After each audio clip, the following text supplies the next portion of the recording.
Sir, uniform civil code के बारे में आप क्या कहना चाहते हैं? यूनिफॉर्म सिविल कोड जो है, सबसे पहले इसके विषय में चर्चा करते हैं कि यूनिफॉर्म सिविल कोड, जैसे स्कूल में बच्चा जाता है तो एक यूनिफॉर्म में रहता है, उसी तरह से भारतीय संविधान के तहत पूरे भारत में एक ही कानून बनाया जाए, ऐसा भाजपा सरकार और कांग्रेस सरकार दोनों चाहती हैं। सर, बीजेपी जो सत्तारूढ़ दल है, उसकी यूनिफ़ॉर्म सिविल कोड के पीछे क्या रणनीति हो सकती है? उसके पीछे रणनीति एक ही है कि जिस तरह से वैश्विक स्तर पर जो world indigenous of the day international जो मनाया जा रहा है, पूरे इंटरनेशनल पूरे विश्व में, कि वहाँ के स्वदेशज मतलब वहाँ के जो मूलतः जो प्रकृति को बचाए हुए हैं, अपने कस्टम सिस्टम को बचाए हुए हैं, जिनकी रीति नीति में प्रकृति संतुलित होती है, पर्यावरण संतुलन होता है, जिसके आधार पर बाबा साहब अम्बेडकर और सारी टीम ने भारतीय संविधान में इतना बड़ा जो ग्रंथ लिखा है, इतना बड़ा जो एक विधान बनाया है, उस विधान में चलने वाले लोगों को भटकाने का काम भाजपा और कांग्रेस दोनों कर रही हैं। क्योंकि कांग्रेस ने भी यूनिफॉर्म सिविल कोड की बात की थी, जिस पर सहमति हुई, नहीं हो पाया। भाजपा सरकार 2013 में 2012 में प्रयास की थी कि यूनिफॉर्म सिविल कोड लेके आया जाए, लेकिन उसका विरोध हुआ। फिर से भाजपा सरकार ईवीएम के माध्यम से पुनः बैठी और 2019 से जो लगातार उनके हक अधिकारों को हनन किया जा रहा है, उनके जो कस्टमरी लॉ उसको ख़त्म किया जा रहा है, तो उसको ख़त्म करने के लिए फिर से जो है विधि आयोग को आगे करके जो है यूनिफॉर्म सिविल कोड पे सर्वे करा रही है। तो इस पर जो है कांग्रेस और भाजपा दोनों आदिवासी, अनुसूचित जाति, अनुसूचित जनजाति, पिछड़ा वर्ग और माइनॉरिटी के हक अधिकारों के खिलाफ में है। इसीलिए यूनिफॉर्म सिविल कोड लेके आने का इनका जो है सर्वे चल रहा है। सर, यूनिफ़ॉर्म सिविल कोड मेरी नज़र में भारतीय संविधान के अनेकता में एकता के सिद्धांत का दमनकारी सिद्धांत है ना? तो इस पर आपकी क्या राय है?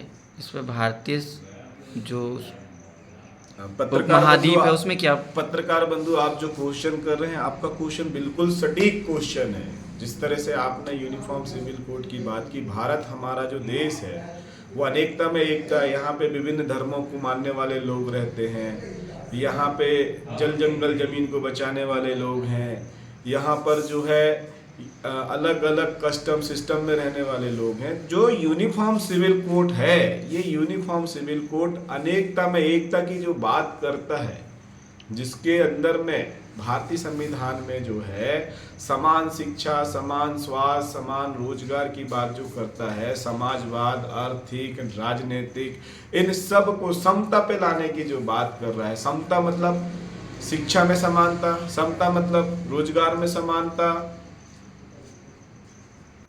जैसे भारतीय संविधान में इक्वलिटी की बात की है, तो सबसे पहले भाजपा जो सरकार है, जो सरकार बैठी हुई है, इससे पहले कांग्रेस सरकार बैठी हुई थी, तो लगातार इस देश में जो इक्वलिटी की बात करते, लोकतंत्र की बात करते हैं, तो मैं ऐसा मानता हूं राधेश्याम काकोड़िया कि भारत देश में लोकतंत्र नहीं आया है। आज भी राजा का बेटा राजा बन रहा है। कांग्रेस का विधायक ही कांग्रेस में जा रहा है, भाजपा का विधायक ही भाजपा में जा रहा है। लोगों के द्वारा चुना गया, लोगों की दुख तकलीफ को दूर करने वाला, लोगों की समस्याओं को हरने वाला, उनका प्रतिनिधित्व करने वाला आज तक भारतीय संविधान के विधानसभा पटल और लोकसभा पटल पर रखने वाला एक भी सच्चा नागरिक इस भारतीय संविधान में लोकतंत्र पे नहीं गया है।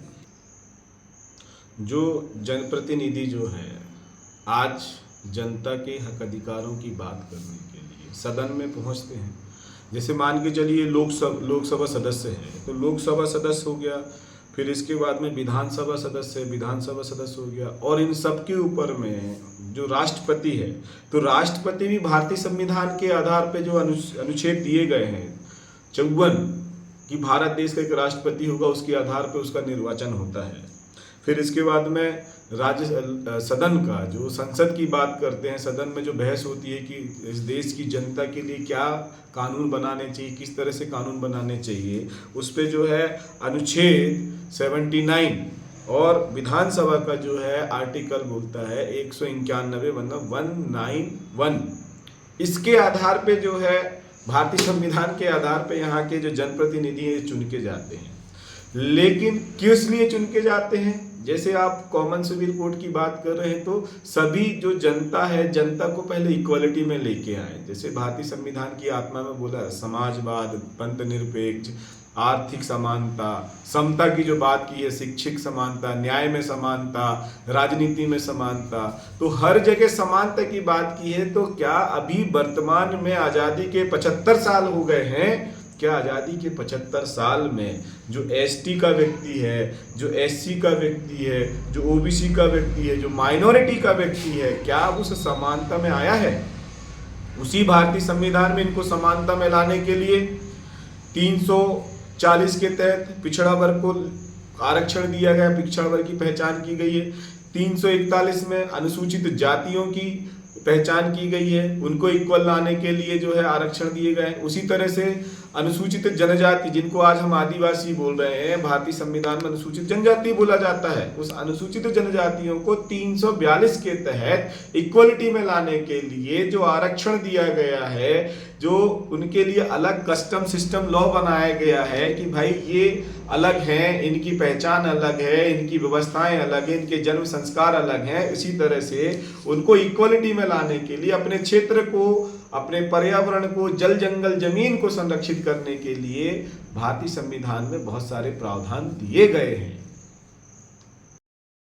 सर, यूनिफॉर्म सिविल कोड एक नए कानून की कल्पना जो बीजेपी रूलिंग पार्टी के द्वारा की जा रही है, जो कि पहले से मौजूद कानूनों पर क्या असर करेगा? यूनिफॉर्म सिविल कोड जो रूलिंग पार्टी है भारतीय जनता पार्टी, और उसकी जो बड़ी विपक्ष है कांग्रेस, भारतीय कांग्रेस, ये दोनों की मिलीभगत है। जिस तरह से मैंने आपको जानकारी दी कि राष्ट्रपति देश का जो चुन के जाता है वो भारतीय संविधान के जो है आर्टिकल 54 से चुन के जाता है। जो सदन है, जो लोकसभा सदन है, लोकसभा सदन का सदस्य जो है आर्टिकल 79 में जाता है। विधानसभा का सदन का जो सदस्य है विधायक 191 के तहत जो जाता है। तो ये जाते क्यों हैं? पहला प्रश्न तो यहाँ पे खड़ा होता है कि इनको लोग, जनता जो है अपना बहुमत देकर इनको सदन पे क्यों भेजती है? कि सदन में भेजने का ये है कि वो क्षेत्र में जो रहने वाले लोग हैं, जिनका जो प्रतिनिधित्व कर रहे हैं, उस प्रतिनिधित्व करने के माध्यम से एक विधान, मतलब सारे विधायक एक जगह पहुंचकर उस क्षेत्र की, अपने अपने विधायक अपने अपने क्षेत्र की समस्याओं को रख के उनकी समस्याओं का निपटारा करना है। लेकिन जिस तरह से आज वर्तमान से लेकर 75 साल से लेकर जो घटना घट रही है भारतीय संविधान में, बाबा साहब अम्बेडकर और उनकी पूरी टीम ने, फिर से मैं दोहरा रहा हूँ इस बात को, बाबा साहब अम्बेडकर एक शिल्पकार थे और बहुत बड़े ज्ञानी थे, जिन्होंने पूरे विश्व के संविधानों को, विश्व के जो संविधान है उनको पढ़ते, अध्ययन करते हुए, और यहाँ भारत के जितने भी हमारे जनप्रतिनिधि थे, 200-300 जो सदस्य थे, मेंबर थे संविधान के, उन सभी ने एक एक बिंदु पर चर्चा करके जो है इस संविधान को गढ़ा, संविधान को बनाया। क्या भाजपा कांग्रेस ने पूर्ण रूप से भारतीय संविधान को लागू किया? प्रश्न यहाँ पे खड़ा होता है। तो उन्होंने जो अध्ययन किया, जो संघर्ष किया, उस संघर्ष को जो है उन्होंने भारतीय संविधान, भारत एक विधान में चलने के लिए, एक सिद्धांत में चलने के लिए जो न्यायपालिका, कार्यपालिका, विधायिका और पत्रकारिता, ये 4 स्तंभ हैं। मूलतः 3 स्तंभ हैं। विधायिका, तो विधायिका का काम है जो विधायक अपने अपने क्षेत्र से जनता की समस्याओं को सुन के जो विधानसभा पटल पर पहुंचकर एक समान, उनके विकास के लिए एक समान जो है शिक्षा, स्वास्थ्य, रोजगार और बहुत सारी चीजों को जो है, धार्मिक स्वतंत्रता को, एक समानता, उनको अपने अपने क्षेत्र में जो धर्म पंथ निरपेक्ष की बात की, तो अपने अपने धर्मों को मानने की स्वतंत्रता जो दी गई है, उन सब में कार्य करने के लिए, विकास के कार्य में करने के लिए, उनके आने वाले भविष्य को जिंदा रखने के लिए नीति बनाती है। फिर उस नीति को कार्यपालिका, जो कलेक्टर है हमारे, जो चीफ सेक्रेटरी हैं, फिर इसके बाद में जो एसडीएम है, तहसीलदार हैं, जितने भी कर्मचारी आते हैं, जो विधायिका जो विधि बनाती है, जिस सिस्टम से लोगों को विकास करना है, विकास के माध्यम से उनके आने वाले बच्चों को अच्छी शिक्षा, अच्छा स्वास्थ्य मिल सके और जो रह रहे हैं सबको एक आजादी मिल सके, स्वतंत्रता मिल सके, तो उसके लिए जो विधायिका में विधि बनती है, उस विधि में जो है कार्यपालिका काम करती है। यदि विधायिका और विधि में यदि कोई अंतर आता है, उस पर जो भारतीय संविधान में किसी की स्वतंत्रता भंग होती है, कोई अन्याय होता है, भ्रष्टाचारी होती है, कालाबाजारी होती है, या फिर चोरी होती है, या मर्डर होते हैं, जो भी संविधान के खिलाफ में जो हटके जाता है, तो उसको न्याय देने के लिए न्यायपालिका बनी है। और पत्रकारिता का नाम इसीलिए आता है कि पत्रकारिता का माध्यम ये होता है कि जनता के ऊपर में यदि किसी क्षेत्र में कोई घटना घट रही है, तो उस घटना को पत्रकारिता के माध्यम से सभी लोगों तक पहुंचाना कि भाई इस तरह से भारतीय संविधान के अनुच्छेदों, आर्टिकलों के साथ में लगातार जो सत्तारूढ़ पार्टी है, विपक्ष पार्टी है, ये कुठारा घाट कर रही है, उस पे जो है दमनकारी नीतियां लेके आ रही हैं। इस पे सब लोग जागरूक हो जाएं और एक साथ होके काम करें। लेकिन आज बड़ी समस्या ये है कि जनता को बाहर निकलना पड़ रहा है। जो उनके द्वारा चुना गया उनका नौकर बोल सकते हैं, उनका प्रतिनिधित्व करने वाला बोल सकते हैं। एक विधायक 2.5 लाख लोगों का प्रतिनिधित्व करता है, एक सांसद 15 से 20 लाख लोगों का प्रतिनिधित्व करता है। यदि सांसद ने बोल दिया मतलब 15 से 20 लाख लोगों ने उसका समर्थन कर दिया, विधायक ने बोल दिया मतलब 2.5 से 3 लाख लोगों ने उस बात का समर्थन कर दिया। लेकिन ये अपने पद, पावर, प्रतिष्ठा को नहीं जान रहे हैं, इसीलिए जनता को अब रोड में आना पड़ेगा और उनको इनकी औकात दिखानी पड़ेगी कि भारतीय संविधान में जनता सर्वोपरि है। क्योंकि विधायिका भी जनता के लिए बनाई गई है, कार्यपालिका भी जनता के लिए बनाई गई है, न्यायपालिका भी जनता के लिए बनाई गई है। इसीलिए इस देश की जो आम जनता है, जो मतदाता है, वो सर्वोपरि है। और उनको इक्वलिटी में लाने के लिए जो एसटी, एससी, ओबीसी जो एक सूची में बनाया गया है संविधान समिति ने, तो उस सूची में क्या क्या प्रावधान दिए, जैसे मान के चलो आज कॉमन सिविल कोड आ जाता है, तो भारतीय संविधान में अनुसूचित जनजातियों को जो स्पेशल राइट दिए गए कि 13(3) का आदि अनुसूचित जनजातियों को रूढ़ी प्रथा को विधि का बल है।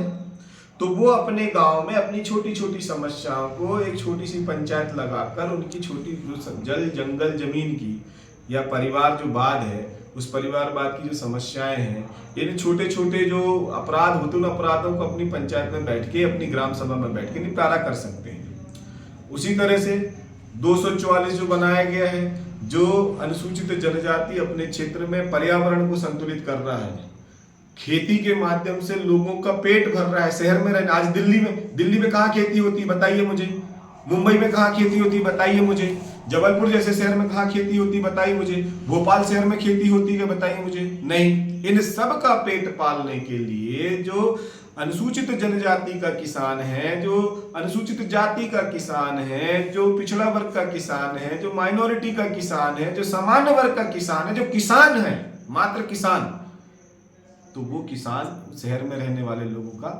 पेट भर रहा है, उनका पालक बना हुआ है। उनके न्याय की बात करने के लिए न्यायपालिका बनी हुई है। तो 244 में उनको स्वशासन का अधिकार जो दिया गया था, उसका भी कुठारा घाट हो रहा है। उसको खत्म, 5वीं अनुसूची, 6वीं अनुसूची को खत्म करने के लिए सत्तारूढ़ पार्टियों ने जो है पेशा एक्ट लेके आएगा, और पेशा एक्ट 1996 में 1 साल के अंदर में सभी अनुसूचित जनजातियों के क्षेत्र में इम्प्लीमेंटेशन करना था, तो वो तक नहीं किया गया। अभी संशोधन करके जो है 15 नवंबर 2022 को राष्ट्रपति महोदय जी के द्वारा जो है पेशा एक्ट को मध्य प्रदेश में लागू किया गया, छत्तीसगढ़ में लागू किया गया। अब यदि कॉमन सिविल कोड आ जाता है, तो कॉमन सिविल कोड के माध्यम से वो पेशा अधिनियम भी शून्य हो जाएगा, तो समान नागरिकता हो जाएगी। तो फिर पेशा एक्ट कहाँ से लागू होगा, वो खत्म हो जाएगा।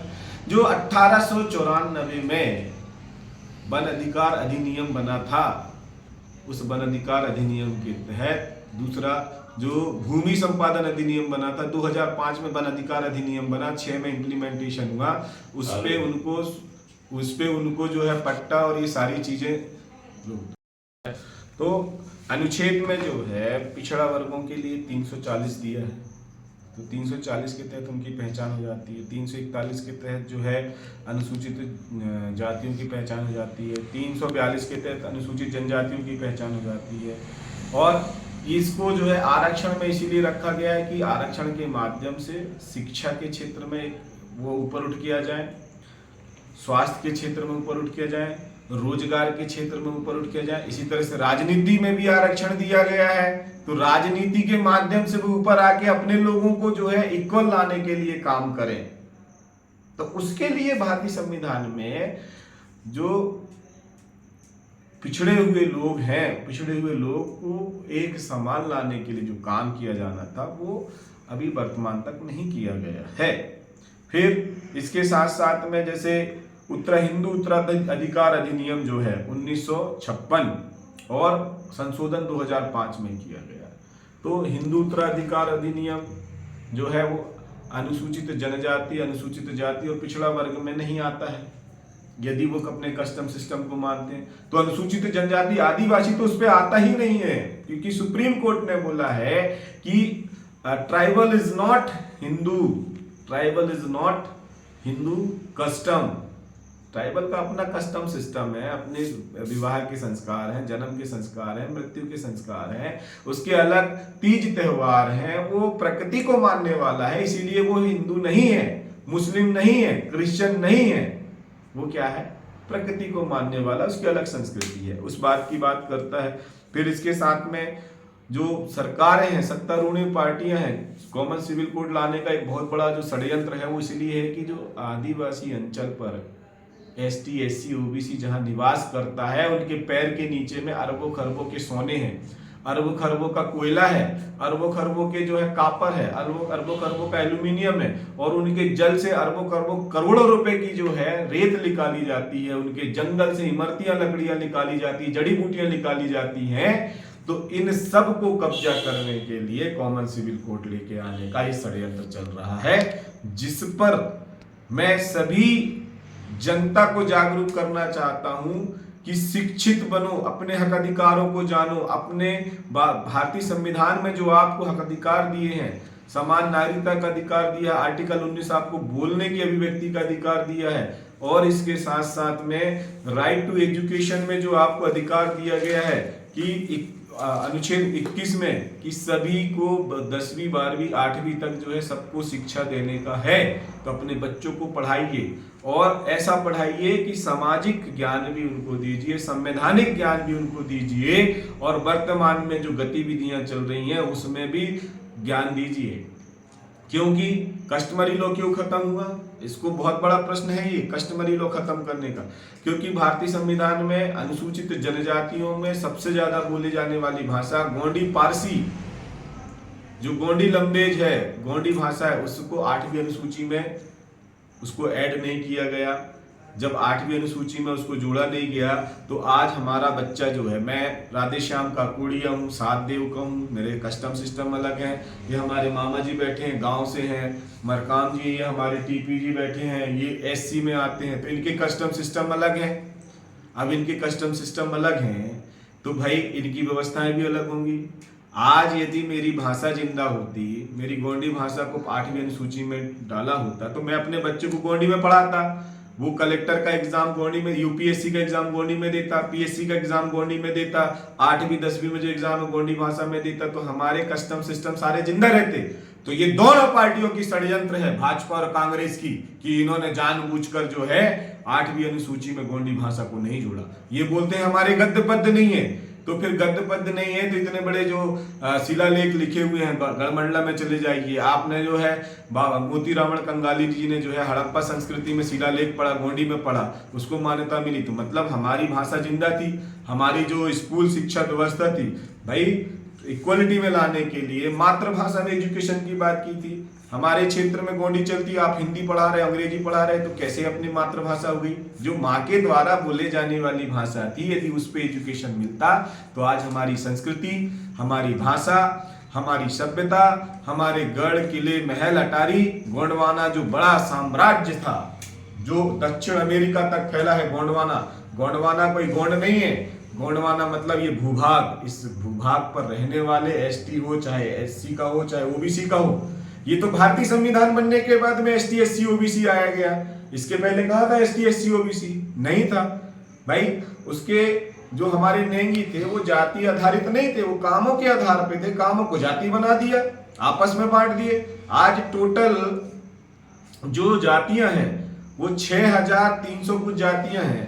एससी की जातियां 3000 कुछ जातियां पिछड़ा वर्ग की हैं। एससी को जो है 1700 जाति में बांट दिया, एसटी को जो है 1800 जाति में बांट दिया।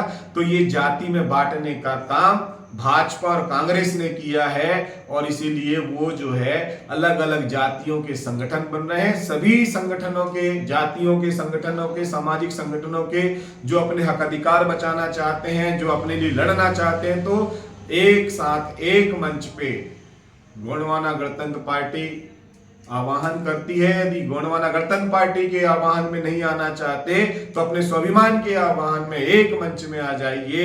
सभी सामाजिक संगठनों से मेरा आग्रह निवेदन है कि एक मंच में आके कॉमन सिविल कोड हो गया, न्यू फॉरेस्ट नीति हो गई, इसके साथ में जो डीलिस्टिंग है उसके प्रति आंदोलन करिए। ईवीएम सबसे बड़ी समस्या जो है ईवीएम है।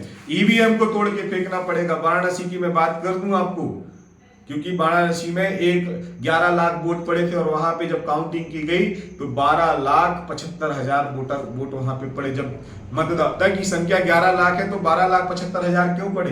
तो उस पे भी विरोध करना चाहिए था। लेकिन सत्ता जिनकी, शासन उनका, सत्ता में जो बैठा है अनुशासन उसका, न्यायपालिका भी उसकी, कार्यपालिका भी उसकी, तो सभी चीज उसकी। इसीलिए जो है आप जागिए और जाग कर आप जो है अपने हक अधिकार के लिए एक साथ एक मंच पे आंदोलन पे आ जाइए। आप खुद चिंतन करिए। आज आप जो है अपने खेती से 1 एकड़ 2 एकड़ खेती सबके पास है, सब जो है वहां पे अनाज उगाकर अपने बाल बच्चों को खिला सकते हैं। लेकिन आपको गरीबी रेखा में लाकर जो है अनाज दे रहा है, चावल दे रहा है, गेहूं दे रहा है, हम उसको लेने चले जाते हैं। हम उनसे रोजगार की बात क्यों नहीं करते? आज हमारी महिलाओं को जो है भाजपा सरकार 1000 रुपए देने की बात कर रही है। हमारी महिलाओं का दिमाग विकसित नहीं किया गया, ब्रेन विकसित नहीं किया, उनको शिक्षित नहीं किया गया। यदि शिक्षित हो जाती हमारी महिलाएं तो 1000 मतलब होता है 33 रुपए दिन। तो वो हिसाब मांगती, यदि मैं रोजगार की मांग करती तो 300 से 500 रुपए दिन का मेरे को रोजगार मिलता तो मैं उससे ज्यादा कमा लेती। लेकिन शिक्षित नहीं किया गया। इसीलिए सबसे मुख्य है कि शिक्षा, जो यूनिफॉर्म सिविल कोड है इसको समझने के लिए एजुकेटेड होना पड़ेगा। और इसको एजुकेटेड करने के लिए गोंडवाना गणतंत्र पार्टी गांव गांव जाएगी, तमाम सामाजिक संगठनों से मिलेगी, तमाम राजनीतिक संगठनों से मिलेगी, चाहे वो भाजपा का संगठन हो, चाहे कांग्रेस का संगठन हो। जिस संगठन ने एसटी का, अनुसूचित जनजाति का इकाई बनाया हो, या एससी का इकाई बनाया हो, चाहे ओबीसी का इकाई बनाया, चाहे माइनॉरिटी की शाखा बनाई हो, प्रकोष्ठ बनाया हो, सभी प्रकोष्ठ वालों से आग्रह निवेदन है कि आप एक मंच पे आइए।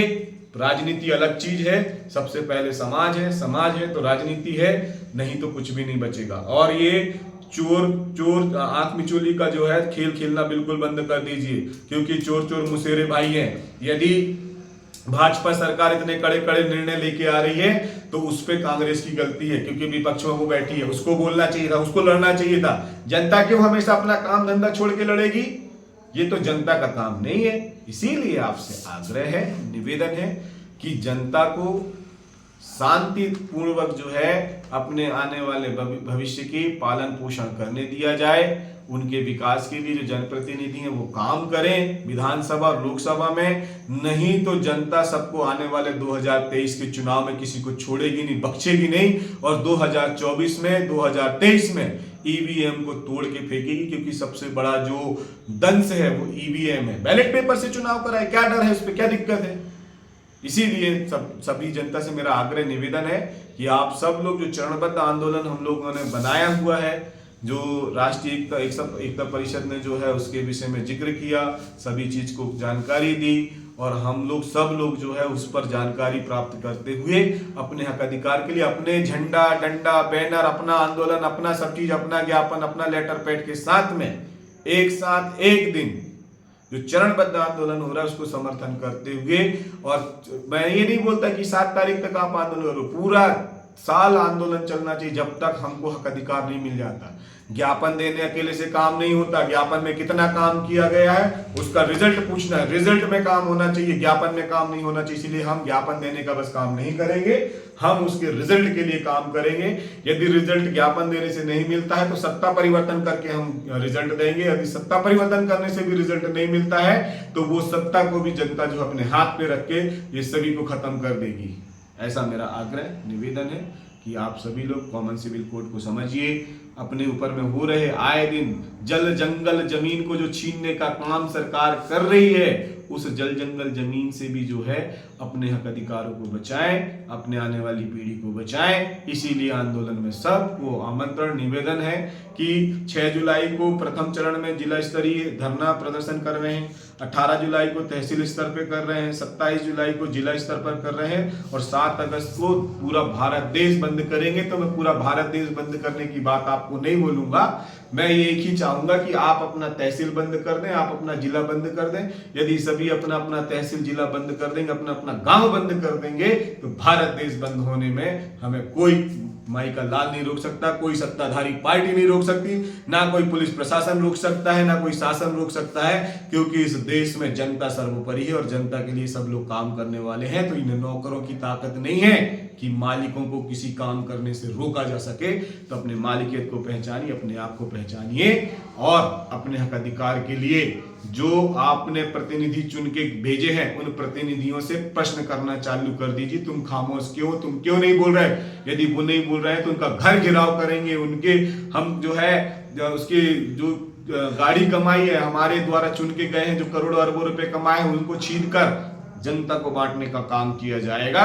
यदि नहीं सुनेंगे तो हम उनके कपड़े फाड़ने का भी काम जनता पीछे नहीं छोड़ेगी। उनके कपड़े फाड़कर उनकी इज्जत को शर्मसार भी करने की ताकत जनता रखती है, क्योंकि जनता सर्वोपरि है। जब जनता बनाना जानती है तो वही जनता बिगाड़ना भी जानती है। इसीलिए अपनी शक्ति को, अपनी ताकत को, अपने आप को पहचानिए और ये जन आंदोलन पर बढ़ चढ़कर हिस्सा लेकर आप अपने हक अधिकारों को और आने वाली पीढ़ी को संरक्षित करिए। मैं राधेश्याम काकोड़िया, गोंडवाना गणतंत्र पार्टी प्रदेश प्रवक्ता, आपका आह्वान करता हूं, सारी जनता का आह्वान करता हूं। आप यदि किसी राजनीतिक पार्टी में नहीं आना चाहते तो सामाजिक रूप से आइए, लेकिन अपने हक अधिकारों के लिए घर से निकलना अति आवश्यक है। धन्यवाद। सेवा जोहार, जय सेवा, जय गोंडवाना।